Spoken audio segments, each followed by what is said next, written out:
அஸ்ஸலாமு அலைக்கும் வரஹ்மத்துல்லாஹி வபரகாத்துஹு. அவுது பில்லாஹி மினஷ் ஷைத்தானிர் ரஜீம். பிஸ்மில்லாஹிர் ரஹ்மானிர் ரஹீம். நிறைவுடைய வாழ்வழித்து நெடுநிலத்தை காப்பதற்கு மறையளித்த மன்னவனுக்கே மாபெரும் புகழ் அனைத்தும். அல்லாஹ்வின் பெரும் கிருபையால் நாம் பல பயான்களை பார்த்திருக்கின்றோம். தீனுடைய விஷயங்களை நிறைய கேட்டிருக்கின்றோம். இன்ஷா அல்லாஹ் அல்லாஹு தாலா நம் அனைவருக்கும் அதன்படி வாழக்கூடிய பாக்கியத்தை தந்தல் புரிவானாக. ஆமீன். நாம் தீனுடைய விஷயங்களை சரியான முறையில் படித்து அதன்படி நடந்து நம்மை வழிகேட்டிலிருந்தும் ஷைத்தானின் பாதையிலிருந்தும் பாதுகாத்து நன்மையில் நிலைத்திருக்க செய்யக்கூடிய 2 விஷயங்கள் முஹம்மது நபி ஸல்லல்லாஹு அலைஹி வஸல்லம் அவர்கள் கூறியிருக்கின்றார்கள். 2 விஷயங்களை நான் விட்டு செல்கின்றேன், அவற்றை நீங்கள் பற்றி பிடித்துக் கொள்ளுங்கள், அப்பொழுது காலமெல்லாம் வழி தவற மாட்டீர்கள்.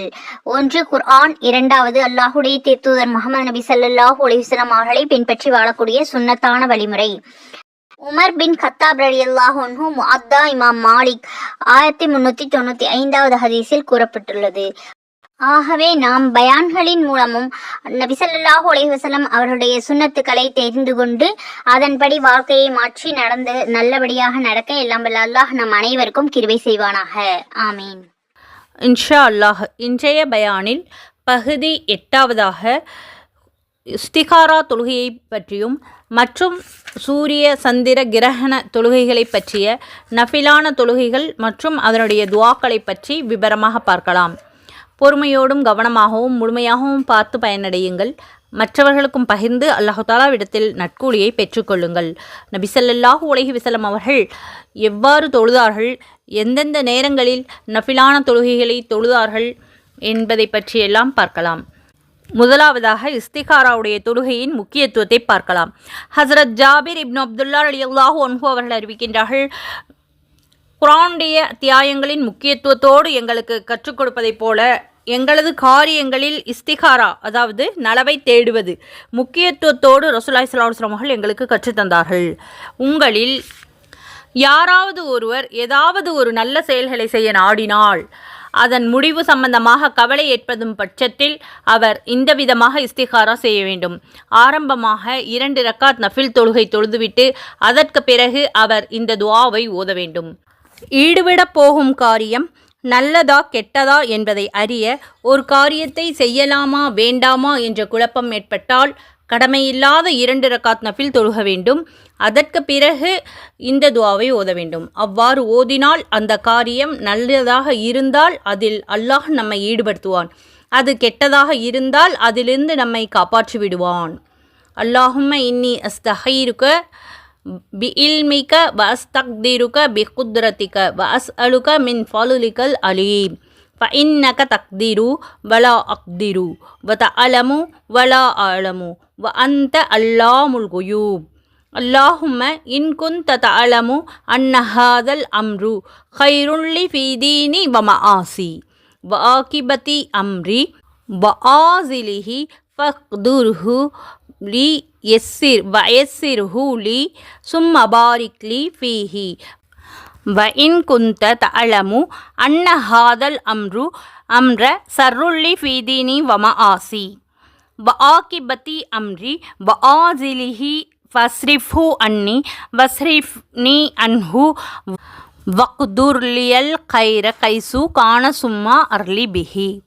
இதனுடைய பொருள், யா அல்லாஹ், நீ அறிந்திருப்பதால் எது நல்லதோ அதை நான் உன்னிடம் கேட்கின்றேன். உனக்கு ஆற்றல் உள்ளதால் எனக்கு சக்தியை கேட்கின்றேன். உனது மகத்தான அருளை உன்னிடம் கேட்கின்றேன். நீதான் சக்தி பெற்றிருக்கின்றாய், நான் சக்தி பெறவில்லை. நீதான் அறிந்திருக்கின்றாய், நான் அறிய மாட்டேன். நீதான் மறைவானவற்றை அறிபவன்.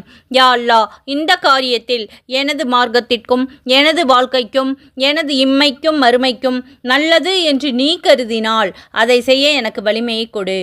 யா அல்லாஹ், இதை எனக்கு எளிதாக்கி கொடு. ஆமீன். யா அல்லாஹ், இதில் பரக்கத்தை புலனுக்கு எட்டாத பேரருளை செய்து கொடு. ஆமீன். இந்த காரியம் எனது மார்க்கத்திற்கும் எனது வாழ்க்கைக்கும் இம்மைக்கும் எனது மறுமைக்கும் கெட்டது என்று நீ கருதினால் என்னை விட்டு இந்த காரியத்தை திருப்பி விடுவாயாக. ஆமீன். இந்த காரியத்தை விட்டும் என்னை திருப்பி விடுவாயாக. ஆமீன். எங்கே இருந்தாலும் எனக்கு நன்மை செய்யக்கூடிய ஆற்றலை தருவாயாக. ஆமீன். பின்னர் என்னை திருப்தி அடைய செய்வாயாக. ஆமீன். அந்த காரியத்தை பொரிந்து கொண்டவர்களாக என்னை ஆக்குவாயாக. துவாவில் ஹாதல் அம்ர் என்று வரக்கூடிய 2 இடங்கள் வந்ததும் கண்டிப்பாக தான் நாடியுள்ள காரியத்தை இந்த காரியம் என்று மென்ஷன், அதாவது அந்த இடத்தில் சொல்லிக்கொள்ள வேண்டும் என்று ரசூலுல்லாஹி ஸல்லல்லாஹு அலைஹி வஸல்லம் அவர்கள் கூறியிருக்கின்றார்கள். நூல் புகாரி. அல்லாஹு தாலா நம் அனைவருக்கும் எந்த வேலையை செய்ய ஆரம்பித்தாலும் இஸ்திகாரா தொழுதுவிட்டு செய்யக்கூடிய பாக்கியத்தை தந்தருள்வானாக. ஆமீன். அந்த காரியத்தில் அல்லாஹு தாலா நமக்கு வெற்றியை தந்தருள்வானாக. ஆமீன். அடுத்து 390வது ஹதீஸ். ஹஸ்ரத் அபூபக்ரா ரலியல்லாஹு அன்ஹு அவர்கள் அறிவிக்கின்றார்கள், நபி ஸல்லல்லாஹு அலைஹி வஸல்லம் அவருடைய காலத்தில் சூரிய கிரகணம் ஏற்பட்டது. நபி ஸல்லல்லாஹு அலைஹி வஸல்லம் அவர்கள் தங்களது போர்வையை இழுத்தவர்களாக விரைந்து மஸ்ஜிதை அடைந்தார்கள். சஹாபா பெருமக்கள் நபி ஸல்லல்லாஹு அலைஹி வஸல்லம் அவர்களிடம் ஒன்று கூடினார்கள். நபி ஸல்லல்லாஹு அலைஹி வஸல்லம் அவர்கள் சஹாபாக்களுக்கு 2 ரக்காத் தொழ வைத்தார்கள். சூரிய கிரகணமும் முற்று பெற்றுவிட்டது. அதற்கு பிறகு நபி ஸல்லல்லாஹு அலைஹி வஸல்லம் அவர்கள் திண்ணமாக சூரியனும் சந்திரனும் அல்லாஹு தாலாவுடைய அத்தாட்சிகளில் 2 அத்தாட்சிகள் ஆகும். யாருடைய மௌத்தின் காரணமாகவும் கிரகணம் பிடிப்பதில்லை. மாறாக வானம் பூமியிலுள்ள மற்ற படைப்பினங்களைப் போல அவற்றின் மீதும் அல்லாஹு தாலாவுடைய ஆதிக்கம் செல்லுபடியாகிறது. அவைகள் பிரகாசிப்பதும் இருள்மயமாவதும் அல்லாஹுடைய கைவசத்திலேயே இருக்கின்றது. எனவே எப்பொழுது சூரிய சந்திர கிரகணம் ஏற்படுகின்றதோ கிரகணம் நீங்கும் வரை தொழுகையிலும் துஆவிலும் ஈடுபடுங்கள் என்று கூறினார்கள். ரசூலுல்லாஹி ஸல்லல்லாஹு அலைஹி வஸல்லம் அவருடைய அருமை மகனார் ஹஸரத் இப்ராஹிம் அலைஹிஸ்ஸலாம் அவர்களுடைய மரணம் அன்றைய தினத்தில் தான் ஏற்பட்டது. மக்களில் சிலர் இவருடைய மரணத்தின் காரணமாகத்தான் கிரகணம் பிடித்தது என்று கூற ஆரம்பித்தார்கள். எனவே ரசூலுல்லாஹி ஸல்லல்லாஹு அலைஹி வஸல்லம் அவர்கள் இந்த பொன்மொழியை கூறினார்கள். நூல் புகாரி. 391வது ஹதீஸ். ஹஸரத் அப்துல்லா இப்னு ஸெய்த் மாஸினி ரலியல்லாஹு அன்ஹு அவர்கள் கூறுகிறார்கள், ரசூலுல்லாஹி ஸல்லல்லாஹு அலைஹி வஸல்லம் அவர்கள் ஈதுகா சென்று மழை வேண்டி தொழுதார்கள், துஆ செய்தார்கள். நபி ஸல்லல்லாஹு அலைஹி வஸல்லம் அவர்கள் கிப்லாவின் பக்கம் முன்னோக்கி தங்களுடைய பரக்கத்தான போர்வையை புரட்டி போட்டு கொண்டார்கள். அல்லாஹு தாலா நம்முடைய நிலையையும் இவ்விதத்திலேயே மாற்றட்டும் என்ற நற்செய்தியை நபி ஸல்லல்லாஹு அலைஹி வஸல்லம் அவர்கள் உணர்த்துவதைப் போல இருந்தது. நூல் முஸ்லிம். நபி ஸல்லல்லாஹு அலைஹி வஸல்லம் அவர்களுக்கு ஏதாவது ஒரு முக்கியமான பிரச்சனை ஏற்பட்டுவிட்டால் உடனே தொழுகையில் ஈடுபட்டு விடுவது அவர்களது வழக்கமாக இருந்து வந்தது என்று ஹஸரத் ஹுதைபா ரலியல்லாஹு அன்ஹு அவர்கள் அறிவிக்கின்றார்கள். நூல் அபூ தாவூத். ஒரு குறைசி வம்சத்தை சார்ந்தவர்களிடமிருந்து ஹஸரத் மாமர் ரஹ்மத்துல்லாஹி அலைஹி அவர்கள் அறிவிக்கின்றார்கள், நபி ஸல்லல்லாஹு அலைஹி வஸல்லம் அவருடைய குடும்பத்தினர்களுக்கு செலவினங்களில் நெருக்கடி ஏற்பட்டால் நபி ஸல்லல்லாஹு அலைஹி வஸல்லம் அவர்கள் குடும்பத்தினர்களை தொழுகும்பாடு ஏவுவார்கள். பிறகு குர்ஆனுடைய இந்த வசனத்தை ஓதி காட்டுவார்கள். நபியே ஸல்லல்லாஹு அலைஹி வஸல்லம், தொழுகையை கொண்டும் உனது குடும்பத்தினரை ஏவுவீராக, இன்னும் அதன் மீது நீரும் நிலைத்திருப்பீராக. உம்மிடம் உணவை நாம் கேட்கவில்லை, நாமே உமக்கு உணவளிக்கின்றோம். நல்ல முடிவு பயபக்தி உடையவர்களுக்கே உரியது என்ற திருவசனத்தை ஓதினார்கள். 394வது ஹதீஸாக ஹஸரத் அப்துல்லா இப்னு அபி அவுஃபா அஸ்லமி ரலியல்லாஹு அன்ஹு அவர்கள் அறிவிக்கின்றார்கள், ரசூலுல்லாஹி ஸல்லல்லாஹு அலைஹி வஸல்லம் அவர்கள் எங்களிடம் வந்தார்கள். யாருக்காவது ஏதேனும் தேவை ஏற்பட்டால் அந்த தேவை அல்லாஹுடைய தொடர்புடையதாக இருந்தாலும் அல்லது படைப்பினங்களுடைய தொடர்புடையதாக இருந்தாலும் அவர் ஒழு செய்து பிறகு 2 ரக்காத் தொழுது கொள்ள வேண்டும். அதற்கு பிறகு இந்த துஆவை கேட்க வேண்டும். லா இலாஹா இல்லல்லாஹுல் ஹலீமுல் கரீம், சுபஹானல்லாஹி ரப்பில் அர்சில் அலீம், வல்ஹம்துலில்லாஹி ரப்பில் ஆலமீன். அஸ்அலுக மூசிபாத்தி ரஹ்மதிக வ அஸாஇம மக்ஃபிரதிக வல் இஸ்மத மின் குல்லி தம்பிம் வல் கனீமத மின் குல்லி பிர்ரியும் வஸ்ஸலாமத மின் குல்லி இஸ்ம். லா ததஅலி தம்பம் இல்லா கஃபர்தஹு வலா ஹம்மன் இல்லா ஃபர்ரஸ்தஹு வலா ஹாஜதல் ஹியலி கரிலன் இல்லா கலைதஹா யா அர்ஹமர் ராஹிமீன். இந்த துஆவினுடைய பொருள், அல்லாஹு தாலாவை தவிர வணக்கத்திற்குரியவன் வேறு யாருமில்லை. அவன் மிகவும் சகிப்புத்தன்மை உடையவன், அவன் மிகவும் சங்கைக்குரியவன். அல்லாஹு தாலா எல்லா குறைகளை விட்டும் பரிசுத்தமானவன். மகத்தான அர்சுக்கு அதிபதியாக இருக்கின்றான். முழு உலகத்திற்கும் இரட்சகனான அல்லாஹ்விற்கே அனைத்து புகழும் உரியன. யா அல்லாஹ், நான் உன்னிடம் உண்மாக்கக்கூடிய அனைத்து விஷயங்களையும் உனது பாவ மன்னிப்பை உறுதியாக்கக்கூடியவைகளையும் நான் கேட்கின்றேன். அனைத்து நன்மைகளிலும் பங்கு கிடைப்பதையும் எல்லா பாவங்களை விட்டும் பாதுகாப்பையும் நான் உன்னிடம் கேட்கின்றேன். எனது எந்த பாவத்தையும் மன்னிக்காமல் விட்டுவிடாதே, எந்த கவலையையும் அப்புறப்படுத்தாமல் விட்டுவிடாதே. ஆமீன். உனக்கு பொருத்தமாக உள்ள எந்த தேவைகளையும் பூர்த்தியாக்காமல் விட்டுவிடாதே என்று நான் உன்னிடம் கேட்கின்றேன் என்று துவா செய்த பிறகு அல்லாஹு தாலாவிடம் இம்மை மர்மை சம்பந்தமாக எதை கேட்டாலும் அவர்களுக்கு கிடைக்கும் என்று ரசூலுல்லாஹி ஸல்லல்லாஹு அலைஹி வஸல்லம் அவர்கள் கூறினார்கள். நூல் இப்னு மாஜா, திர்மிதி, ஹாக்கிம், அபு யாலா. 395வது ஹதீஸ். ஹஜ்ரத் அப்துல்லா இப்னு மசூத் ரலியல்லாஹு அன்ஹு அவர்கள் கூறுகிறார்கள், ஒரு மனிதர் நபி ஸல்லல்லாஹு அலைஹி வஸல்லம் அவருடைய சன்னிதானத்திற்கு வந்து, அல்லாஹுடைய தூதரே, நான் பஹ்ரைனுக்கு வியாபாரத்திற்காக செல்ல வேண்டும் என்று விரும்புகிறேன் என்று கூறினார். பயணத்திற்கு முன்னால் 2 ரக்காத் நஃபில் தொழுது கொள்வீர்களாக என்று ரசூலுல்லாஹி ஸல்லல்லாஹு அலைஹி வஸல்லம் அவர்களிடம் கூறினார்கள். நூல் தப்ரானி, மஸ்மஉ ஸவாயித். ஹசரத் அபூ ஹுரைரா ரலியல்லாஹு அன்ஹு அவர்கள் அறிவிக்கின்றார்கள், நீர் உங்களது வீட்டிற்குள் நுழைந்தால் 2 ரக்காத் தொழுது கொள்ளவும். இந்த 2 ரக்காத்துக்களும் உம்மை வீட்டில் நுழைந்த பிறகு ஏற்படக்கூடிய கெடுதிகளை விட்டு பாதுகாப்புக்கும். இவ்விதமாக வீட்டை விட்டு வெளியேறுவதற்கு முன்னால் 2 ரக்காத் தொழுது கொள்ளவும். இவ்விரண்டு ரக்காத்துக்கள் உம்மை வீட்டை விட்டு வெளியேறிய பின் ஏற்படக்கூடிய தீங்குகளை விட்டு பாதுகாக்கும் என்று முஹம்மது நபி ஸல்லல்லாஹு அலைஹி வஸல்லம் அவர்கள் கூறினார்கள். பஸார், மஸ்மஉ ஸவாயித்.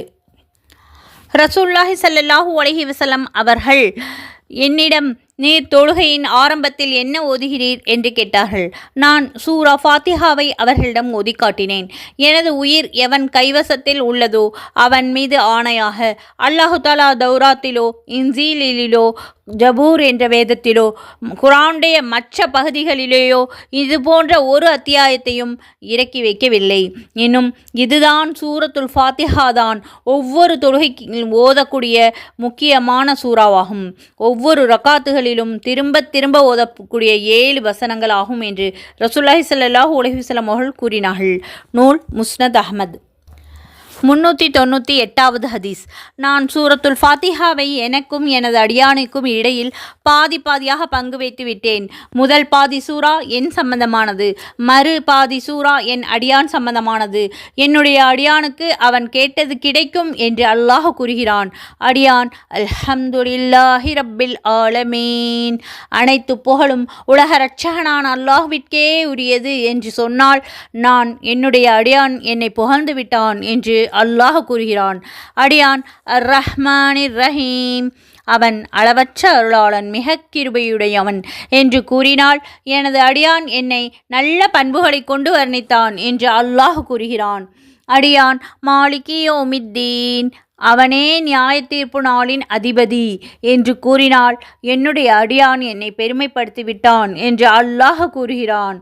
அடியான் இய்யாக நஅபுது வ இய்யாக நஸ்தஈன், யா அல்லாஹ், உன்னையே நாங்கள் வணங்குகிறோம், உன்னிடமே நாங்கள் உதவியும் தேடுகிறோம் என்று கூறினால், இது எனக்கும் எனது அடியானுக்கும் இடையில் உள்ளது. அதாவது இபாதத் எனக்குரியது, உதவி தேடுவது அடியானுக்கு அவசியம், எனது அடியானுக்கு அவன் கேட்டது உண்டு என்று அல்லாஹ் தஆலா கூறுகின்றான். சுப்ஹானல்லாஹ். அடியான் اهدنا الصراط المستقيم صراط الذين أنعمت عليهم غير المغضوب عليهم ولا الضالين. ஆமீன். எங்களை நீ நேர்வழியில் நடத்துவாயாக. எவர்கள் மீது நீ அருள் புரிந்தாயோ அத்தகையவர்களுடைய வழியில் நடத்துவாயாக. அது உன்னுடைய கோபத்திற்கு உள்ளானவர்கள் வழியுமல்ல, நேர்வழி தவறியவர்களுடைய வழியும் அல்ல என்று கூறினால், சூராவுடைய இந்த பகுதி எனது அடியானுக்குரியது. என்னுடைய அடியான் எதை கேட்டானோ அது அவனுக்கு கிடைக்கும் என்று அல்லாஹு தாலா கூறுகிறான் என்று ரசூலுல்லாஹி ஸல்லல்லாஹு அலைஹி வஸல்லம் அவர்கள் கூற, தான் செவியுற்றதாக ஹஜ்ரத் அபூ ஹுரைரா ரலியல்லாஹு அன்ஹு அவர்கள் அறிவிக்கின்றார்கள். நூல் முஸ்லிம். ஹசரத் அபூ ஹுரைரா ரலியல்லாஹு அன்ஹு அவர்கள் அறிவிக்கின்றார்கள், சூரத்துல் ஃபாத்திஹாவின் கடைசியில் கைரில் மஹ்லூபி அலைஹிம் வலல்லாலீன் என்று இமாம் சொன்னால் ஆமீன் என்று கூறுங்கள். ஏனென்றால் யாருடைய ஆமீன் மலக்குமார்களுடைய ஆமீனோடு இணைந்து விடுகின்றதோ அதாவது இவருடைய ஆமீனும் ஒரே நேரத்தில் இருக்குமோ அவர்களுடைய முந்திய பாவங்கள் அனைத்தும் மன்னிக்கப்பட்டு விடுகின்றன என்று ரசூலுல்லாஹி ஸல்லல்லாஹு அலைஹி வஸல்லம் அவர்கள் கூறினார்கள். நூல் புகாரி. ஹஸ்ரத் அபு மூசா ரலியல்லாஹு அன்ஹு அவர்கள் அறிவிக்கின்றார்கள், இமாம் கைரில் மக்லூபி அலைஹிம் வலல்லாலீன் என்று கூறியதும் ஆமீன் என்று சொல்லுங்கள், அல்லாஹு தாலா உங்கள் துஆவை ஏற்றுக்கொள்வான் என்று ரசூலுல்லாஹி ஸல்லல்லாஹு அலைஹி வஸல்லம் அவர்கள் கூறினார்கள். நூல் முஸ்லிம். ஹஸரத் அபூ ஹுரைரா ரலியல்லாஹு அன்ஹு அவர்கள் அறிவிக்கின்றார்கள், உங்களில் ஒருவர் தனது வீட்டிற்கு சென்றால் அங்கே நன்கு கொழுத்த பெரிய 3 சினை ஒட்டகங்கள் இருப்பதை பிரியப்படுவார்களா என்று ரசூலுல்லாஹி ஸல்லல்லாஹு அலைஹி வஸல்லம் அவர்கள் கேட்டபொழுது நாங்கள் ஆம் என்றோம். உங்களில் ஒருவர் தொழுகையில் 3 ஆயத்துக்கள் ஓதுவது 3 கொழுத்த பெரிய சினை ஒட்டகங்கள் கிடைப்பதை விட சிறந்தது என்று ரசூலுல்லாஹி ஸல்லல்லாஹு அலைஹி வஸல்லம் அவர்கள் நவின்றிருக்கின்றார்கள். நூல் முஸ்லிம். சுப்ஹானல்லாஹ். குறிப்பு: அரபியர்களுக்கு ஒட்டகம் மிக விருப்பமுள்ள பிராணியாகும். குறிப்பாக முதுகு உயர்ந்துள்ள நல்ல கரியுள்ள ஒட்டகங்களை மிகவும் விரும்புவார்கள். இதன் காரணமாக நபி ஸல்லல்லாஹு அலைஹி வஸல்லம் அவர்கள் ஒட்டகத்தை உதாரணமாக காட்டி குர்ஆன் ஷரீஃபை ஓதுவது விருப்பமான அந்த பொருட்களை விட சிறந்தது என்று கூறினார்கள். ஆகவே எவ்வளவு சிறப்பான பொருள்கள் நமக்கு கிடைக்குமோ அதைவிட சிறப்பானது குர்ஆன் என்பதை நாம் இதன் மூலம் விளங்கிக் கொள்ள வேண்டும். அல்லாஹு தாலா அதிகமாக குர்ஆன் ஓதக்கூடிய பாக்கியத்தை நம் அனைவருக்கும் தந்தருள்வானாக. ஆமீன். 402வது ஹதீஸ். யார் ருக்கு செய்கின்றார்களோ அல்லது சஜ்தா செய்கிறார்களோ அவர்களுக்கு அந்தஸ்து உயர்த்தப்படுகிறது, இன்னும் அவர்களுக்கு ஒரு பாவம் மன்னிக்கப்படுகிறது என்று ரசூலுல்லாஹி ஸல்லல்லாஹு அலைஹி வஸல்லம் அவர்கள் கூற தான் செவியுற்றதாக ஹஸ்ரத் அபூ தர் ரலியல்லாஹு அன்ஹு அவர்கள் அறிவிக்கின்றார்கள். ஹஸ்ரத் ரிஃபாஆ இப்னு ராபிஉ ஜூரக்கி ரலியல்லாஹு அன்ஹு அவர்கள் அறிவிக்கின்றார்கள், ஒரு நாள் ரசூலுல்லாஹி ஸல்லல்லாஹு அலைஹி வஸல்லம் அவர்களுக்கு பின்னால் தொழுது கொண்டிருந்தோம். நபி ஸல்லல்லாஹு அலைஹி வஸல்லம் அவர்கள் ருக்குவிலிருந்து தலையை உயர்த்தி சமி அல்லாஹு லிமன் ஹமிதா என்று கூறியதும் ஒருவர் ரப்பனா லக்கல் ஹம்த ஹம்தன் கசீரன் தய்யிபம் முபாரக்கன் ஃபீஹ் என்று கூறினார். நபி ஸல்லல்லாஹு அலைஹி வஸல்லம் அவர்கள் தொழுது முடிந்தவுடன் யார் இந்த களிமாக்களை கூறியது என்று கேட்டார்கள். நான் என்று அவர் கூறினார். 30க்கும் அதிகமான மலக்குமார்கள் ஒவ்வொருவரும் இந்த களிமாவின் நன்மைகளை முதலில் எழுதுவதில் மற்றவர்கள் விட போட்டி போடுவதை நான் கண்டேன் என்று நபி ஸல்லல்லாஹு அலைஹி வஸல்லம் அவர்கள் கூறினார்கள். சுப்ஹானல்லாஹ். நூல் புகாரி.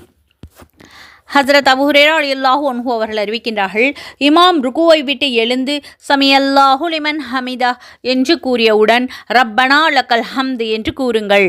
யாருடைய இந்த சொல் மலக்குகளுடைய சொல்லோடு நேர்படுமோ அவருடைய முந்தைய பாவங்கள் அனைத்தும் மன்னிக்கப்பட்டு விடுகின்றன என்று ரசூலுல்லாஹி ஸல்லல்லாஹு அலைஹி வஸல்லம் அவர்கள் நவின்றார்கள். நூல் முஸ்லிம். ஹஸ்ரத் அபூ ஹுரைரா ரலியல்லாஹு அன்ஹு அவர்கள் அறிவிக்கின்றார்கள், அடியான் தொழுகையில் இருக்கும் சமயத்தில் சஜிதாவின் நிலையிலேயே தனது அல்லாஹ்விடம் மிக நெருக்கமாக இருக்கின்றான். எனவே அந்த நிலையில் அதிகமாக துஆ கேட்டுக்கொள்ளுங்கள் என்று ரசூலுல்லாஹி ஸல்லல்லாஹு அலைஹி வஸல்லம் அவர்கள் கூறினார்கள். நஃபில் தொழுகைகளில் சஜ்தாக்களில் குறிப்பான முறையில் துஆக்களுக்கு முக்கியத்துவம் கொடுக்க வேண்டும். இன்ஷா அல்லாஹ் நாம் அனைவரும் அதிகமாக அல்லாஹ்விடம் கேட்கக்கூடியவர்களாக அல்லாஹ் ஆக்கியருள் புரிவானாக. ஆமீன். யாராவது ஒரு அடியான் அல்லாஹு தாலாவிற்காக வேண்டி சஜ்தா செய்தால் அல்லாஹு தாலா அதன் காரணமாக அவசியம் ஒரு நன்மையை எழுதிவிடுகின்றான். அவனுக்கு ஒரு பாவத்தை மன்னிக்கின்றான், அவனுடைய ஒரு அந்தஸ்தை உயர்த்துகின்றான். சுப்ஹானல்லாஹ். எனவே மிக அதிகமாக சஜ்தா செய்து கொள்ளுங்கள், அதாவது தொழுது வாருங்கள் என்று ரசூலுல்லாஹி ஸல்லல்லாஹு அலைஹி வஸல்லம் அவர்கள் கூற தான் கேட்டதாக ஹஸரத் உபாதா இப்னு சாமித் ரலியல்லாஹு அன்ஹு அவர்கள் அறிவிக்கின்றார்கள். நூல் இப்னு மாஜா. ஹஸ்ரத் அபூ ஹுரைரா ரலியல்லாஹு அன்ஹு அவர்கள் அறிவிக்கின்றார்கள், ஆதமுடைய மகன் சஜ்தாவுடைய ஆயத்தை ஓதி சஜ்தா செய்தால் ஷைத்தான் அழுதுகொண்டே ஒரு பக்கமாக நகர்ந்து விடுகின்றான். கைசதமே ஆதமுடைய மகனுக்கு சஜ்தா செய்யும்படி கட்டளையிடப்பட்டது, எனவே அவன் சஜ்தா செய்து சொர்க்கத்திற்கு தகுதியாகிவிட்டான். சுப்ஹானல்லாஹ். நான் சஜ்தா செய்ய வேண்டும் என்று கட்டளையிடப்பட்டேன், ஆனால் நான் சஜ்தா செய்ய மறுத்துவிட்டதால் நரகத்திற்கு உரியவனாக ஆகிவிட்டேன் என்று சைத்தான் கூறுவான் என்று ரசூலுல்லாஹி ஸல்லல்லாஹு அலைஹி வஸல்லம் அவர்கள் கூறினார்கள். ஹஸ்ரத் அபூ ஹுரைரா ரலியல்லாஹு அன்ஹு அவர்கள் அறிவிக்கின்றார்கள், அல்லாஹு தாலா அடியார்களுக்கு தீர்ப்பு வழங்கி முடித்துவிட்டால் தனது கருணையினால் யாரை நாடுகின்றானோ அவரை நரகத்திலிருந்து வெளியேற்ற எண்ணி அவர்கள் உலகில் அல்லாஹ்விற்கு இணை வைக்காமல் லா இலாஹா இல்லல்லாஹ் என்று சொன்னார்களோ அவர்களை நரகத்திலிருந்து வெளியேற்றும்படி மலக்குமார்களுக்கு கட்டளையிடுவான். மலக்குமார்கள் அவர்களை சஜ்தாவின் அடையாளங்களால் அறிந்து கொள்வார்கள். சஜ்தாவின் அடையாளங்களைத் தவிர முழு உடம்பையும் நரக நெருப்பு எரித்துவிடும். ஏனென்றால் அல்லாஹு தாலா நரக நெருப்பின் மீது சஜ்தாவுடைய அடையாளங்கள் எரிப்பதை ஹராமாக்கி இருக்கின்றான். எந்த மக்கள் சம்பந்தமாக மலக்குகளுக்கு கட்டளையிடப்பட்டுள்ளதோ அவர்கள் நரக நெருப்பை விட்டு வெளியேற்றப்படுவார்கள் என்று ரசூலுல்லாஹி ஸல்லல்லாஹு அலைஹி வஸல்லம் அவர்கள் கூறினார்கள். நூல் முஸ்லிம். சிஸ்தாவுடைய அடையாளங்கள் என்பதை கொண்டு நோக்கம் மனிதன் சிஸ்தா செய்வதற்காக பயன்படுத்தும் உறுப்புகள் ஆகும். அவை இரண்டும் கைகள், 2 முழங்கால்கள், மேலும் நெற்றி ஆகியவைகள் ஆகும். நபவி. ரசூலுல்லாஹி ஸல்லல்லாஹு அலைஹி வஸல்லம் அவர்கள் எங்களுக்கு குர்ஆனுடைய ஒரு சூறாவை கற்றுத்தருவதைப் போல தஸஹுதை கற்றுக் கொடுத்தார்கள் என்று ஹஜரத் இப்னு அப்பாஸ் ரலியல்லாஹு அன்ஹு அவர்கள் அறிவிக்கின்றார்கள். நூல் முஸ்லிம். 410வது ஹதீஸ். ஹஜரத் கிஃபாஃப் இப்னு இமாஉ ரலியல்லாஹு அன்ஹு அவர்கள் அறிவிக்கின்றார்கள், ரசூலுல்லாஹி ஸல்லல்லாஹு அலைஹி வஸல்லம் அவர்கள் தொழுகையின் கடைசியிலே, அதாவது இருப்பில் அமர்ந்தவுடன் தங்களது கலிமா விரலினால் சைக்கினை செய்வார்கள். முஸ்ரிக்குகள் இவர் இந்த சைக்கினையால் சூனியம் செய்கிறார் என்று சொல்லிக் கொண்டிருந்தார்கள். அல்லாஹ் காப்பாற்றுவானாக. அவர்கள் பொய்தான் கூறினார்கள். மாறாக ரசூலுல்லாஹி ஸல்லல்லாஹு அலைஹி வஸல்லம் அவர்கள் அவர்களுக்கு ஏகத்துவத்தை சுட்டி காட்டினார்கள். அதாவது இது அல்லாஹ்வுடைய ஒருவன் என்பதை சுட்டி காட்டக்கூடிய விரலாகும். ஹசரத் நாஃபி ரஹ்மத்துல்லாஹி அலைஹி அவர்கள் கூறுகிறார்கள், ஹசரத் அப்துல்லா இப்னு உமர் ரலியல்லாஹு அன்ஹு அவர்கள் தொழுகையின் இருப்பில் அமர்ந்துவிட்டால் தனது 2 கைகளையும் தனது 2 முழங்கால்கள் மீது வைப்பார்கள். இன்னும் ஆள்காட்டி விரலால் சைகை செய்தவாறு அந்த விரல் தன் பார்வையை அதன் மீது செலுத்துவார்கள். தொழுத பிறகு தஸஹுதுடைய நிலையில் ஆட்காட்டி விரல் ஷைத்தானுக்கு இரும்பை விட கடினமானது என்று ரசூலுல்லாஹி ஸல்லல்லாஹு அலைஹி வஸல்லம் அவர்கள் கூறியதாக தெரிவித்தார்கள். அதாவது தஷஹுதுடைய நிலையில் ஷஹாதத்துடைய விரலை அல்லாஹு தாலாவுடைய ஏகத்துவத்தை சமீட்சை செய்வது ஷைத்தானுக்கு அவன் மீது ஈட்டி போன்றவைகளால் எரியப்படுவதை விட கொடுமையானது. நூல் முஸ்னத் அஹமது. தஸஹுத் என்பது 2வது ரக்காத் மற்றும் 4வது ரக்காத்துகளில் அத்தஹியாத்து ஓதுவதற்கு சொல்லப்படுகிறது. அல்ஹம்துலில்லாஹ். இதுவரை பல ஹதீஸ்களை கேட்டோம். பொறுமையோடும் கவனமாகவும் முழுமையாகவும் கேட்ட உங்கள் அனைவருக்கும் அல்லாஹ் தஆலா நற்கூலியை தந்தருள்வானாக. ஆமீன். இன்ஷா அல்லாஹ். அடுத்த பகுதி 9வதாக உள்ளச்சம் என்ற தலைப்பில் குர்ஆனுடைய வசனங்களையும் முஹம்மது நபி ஸல்லல்லாஹு அலைஹி வஸல்லம் அவர்கள் கூறிய பல ஹதீஸ்களையும் பார்க்கலாம். அதையும் கேளுங்கள் இன்ஷா அல்லாஹ். நமது முன்புள்ள மற்ற பயான்களையும் பிளேலிஸ்டில் சென்று அனைத்து பயான்களையும் கவனமாக கேட்டு பயனடையுங்கள். மற்றவர்களுக்கும் பகிருங்கள். இம்மை மறுமையுடைய அனைத்து நற்கூலிகளையும் நாம் அனைவரும் அல்லாஹ்விடம் பெற்றுக்கொள்ளலாம். அல்லாஹு தஆலா நம் அனைவருக்கும் தொழுகையாளிகளாக குர்ஆன் ஓதக்கூடிய நல்லடியார்களாக ஆக்கியருள் புரிவானாக. ஆமீன். 5 நேர தொழுகைகளை அந்தந்த நேரத்தில் தொழுகக்கூடிய பாக்கியத்தை அல்லாஹு தஆலா நம் அனைவருக்கும் தந்தருள்வானாக. ஆமீன். நம் அனைவருக்கும் அல்லாஹு தஆலா சொர்க்கத்தை வாஜிபாக்கி நரகத்தை ஹராமாக்கி வைப்பானாக. ஆமீன். அல்லாஹு தஆலா நம் அனைவருக்கும் ஹஜ்ஜை நசீபாக்குவானாக. ஆமீன். கற்றபடி அமல் செய்யக்கூடிய பாக்கியத்தை அல்லாஹ் தஆலா நம் அனைவருக்கும் தந்தருள்வானாக. ஆமீன். நாம் கற்றதை பிறருக்கும் எத்தி வைக்கக்கூடிய பாக்கியத்தை தந்தருள்வானாக. ஆமீன். முஹம்மது நபி ஸல்லல்லாஹு அலைஹி வஸல்லம் அவர்கள் மீது அதிகமாக ஸலவாத்து ஓதக்கூடிய பாக்கியத்தை அல்லாஹ் தஆலா நம் அனைவருக்கும் தந்தருள்வானாக. ஆமீன். சுன்னத்தான நஃபிலான தொழுகைகளை சரியான முறையில் தொழுகக்கூடிய பாக்கியத்தை தந்தருள்வானாக. ஆமீன். பரலான தொழுகைகளை அந்தந்த நேரத்தில் கலா இல்லாமல் தொழுகக்கூடிய பாக்கியத்தை தந்தருள்வானாக. ஆமீன். அல்ஹம்துலில்லாஹ். இதுவரை பொறுமையாக பயான் கேட்டு மற்றும் துஆக்களுக்கு ஆமீன் சொன்ன உங்கள் அனைவருக்கும் அல்லாஹ் தஆலா உடல் ஆரோக்கியத்தையும் உள்ள நலத்தையும் நீண்ட ஆயுளையும் தந்தருள்வானாக. ஆமீன். ஜஸாக்கல்லாஹு ஹைரன் கசீரா. அஸ்ஸலாமு அலைக்கும் வரஹ்மத்துல்லாஹி வபரகாத்துஹு வ மஃபிரத்துஹு.